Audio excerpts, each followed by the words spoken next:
Hello students, welcome to royal education. आज के video में हम शिर रोग को थोड़ा आगे बढ़ाते हुए शिर रोग को उत्तम अंग क्यों कहा जाता है आयुर्वेद में, इस पर चर्चा करेंगे। और ये क्वेश्चन बहुत बार रिपीट होता है, हर बार आता है। सो इसे हमें याद करना बहुत ज़्यादा ज़रूरी है शिर रोग में। तो आयुर्वेद में शिर मस्तिष्क को शरीर का सबसे महत्वपूर्ण और श्रेष्ठ अंग माना गया है। शरीर के सभी अंग में इसकी प्रधानता को ही शीर्षो उत्तम अंगत्वम कहा गया है कि शरीर जो शिर है वो उत्तम अंगत्वम है, यानी जो शिर है वो उत्तम अंग है शरीर का।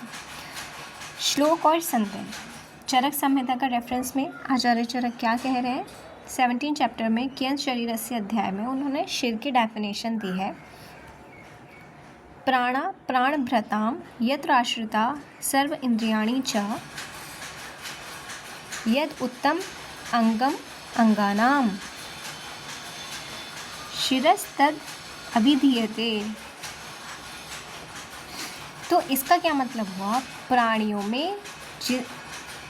का प्राण जिसमें आश्रित होता है, जिसमें सभी इंद्रियां आश्रित होती हैं, और यद उत्तम अंग सभी अंगों में जो उत्तम अंग है उसे ही शिर की संज्ञा दी गई है। देखिएगा, जिस अंग में सभी प्राणियों के प्राण आश्रित हैं, समस्त इंद्रियां आश्रित हैं, सभी अंगों में सबसे उत्तम जो अंग है वो सिर है।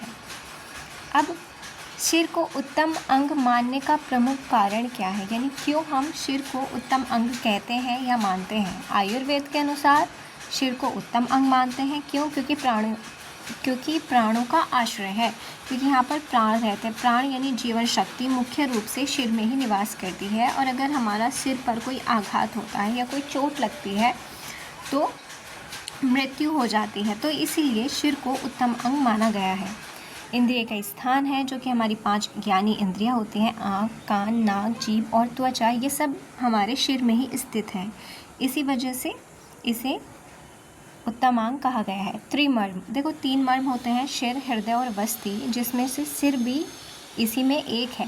तो सिर को इसीलिए क्योंकि त्रिमर्म यानी जो ट्राइपॉड्स कहते हैं हम इन्हें लाइफ का अगर कहें, तो सिर, हृदय और वस्ति पर आघात होने से ना शीघ्र सद्य प्राणहर मर्म है, ये एकदम मृत्यु हो जाती है। तो सिर इसी में से एक है, इसलिए बहुत ज़्यादा इम्पॉर्टेंट अपने आप में है। चेतना और मन का केंद्र है।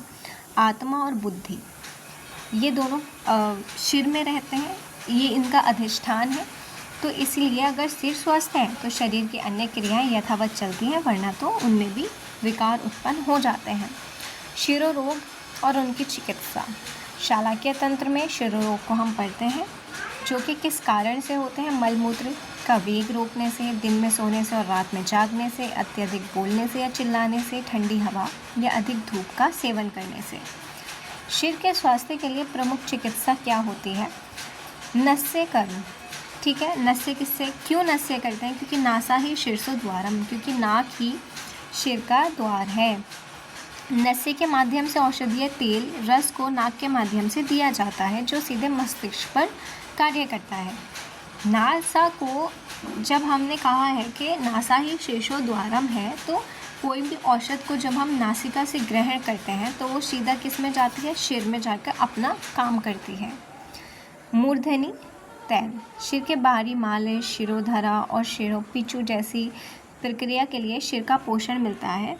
यानी कोई ऐसा तेल जो कि हम उससे अभ्यंग के लिए, वस्ती के लिए, पिचू के लिए, धारा के लिए यूज़ करते हैं, उसे मूर्धनी, मूर्धन का मतलब होता है सिर, तो उसे मूर्धनी तेल कहते हैं। धूमपान नाक से करते हैं, नासिका से, ठीक है। गले के विकार के लिए भी और नासिका विकार के लिए और शिरो विकार के लिए हम धूमपान करते हैं।